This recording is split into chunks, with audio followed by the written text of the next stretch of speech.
बाळा, आमचीच आठवण काढत होतास ना, त्यामुळेच तर आम्ही प्रकट झालो. अरे मायबाप मानतोस ना आम्हाला, मग तुला पैशांची गरज असताना सांगायचं ना. कोणापुढेही हात पसरू नकोस. लोक 2-4 हजारांची मदत करतीलही, पण तुझ्या मागे सर्वांना तुझी मजबुरी हसत सांगतील.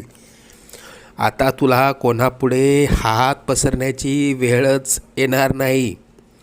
तू आजपर्यंत भरपूर दुःख सहन केलंस. लवकरच तुझ्या रडक्या भाग्यात सुखाचे दिवस येतील.